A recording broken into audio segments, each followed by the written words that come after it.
Regardless of whether it was an experiment or not, WWE will be glad to see the Backlash pay-per-view finally in the books, as all the focus can turn to arguably one of the most exciting events of the calendar, Money in the Bank. Sadly for WWE though, the event went down as a disaster to such an extent that the reaction to the pay-per-view has been nothing short of toxic. Quick glance through social media will speak volumes at just how disappointed fans really were in New Jersey, with Seth Rollins' brilliant victory against The Miz to retain the Intercontinental Championship being the only real highlight.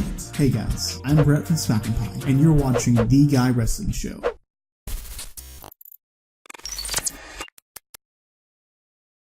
Now, several factors do come into play, which will play a role in Backlash being relatively poor. The first is that the greatest Royal Rumble took place in Jeddah, Saudi Arabia, just a little over 1 week before Backlash. With so much focus going on in the Super Show in the Middle East, it didn't feel as if WWE had enough time to hype up Backlash even more, and while there wasn't a feeling of importance to it in general. Along with this, David Meltzer of the Wrestling Observer revealed that the reason Backlash was so criticized was because the show was an experiment by the WWE, especially since it was the first co-branded pay-per-view since the extension came into play, and not counting the traditional Big Four events. However, it's clear that most of the frustration stemmed from the fact that the decision to have Roman Reigns in the main event spot for his win over Samoa Joe is what annoyed fans the most. This is because with Brock Lesnar and the Universal Championship not on the card, the WWE Championship, which is still clearly more prestigious than the red strap, should be the match that goes on last. Instead, AJ Styles and Shinsuke Nakamura battled in their no disqualification contest 2 matches before the main event, and since then, the big dog is coming in for heavy criticism. It was noted over the weekend that the Phenomenal One versus the King of Strong Style was actually penciled in to go last, just as rumors suggested heading into Backlash, which had fans buzzing. However, the reason WWE decided to switch things up all comes down to the way the finish was booked. As we saw, Styles and Nakamura took advantages of the no disqualification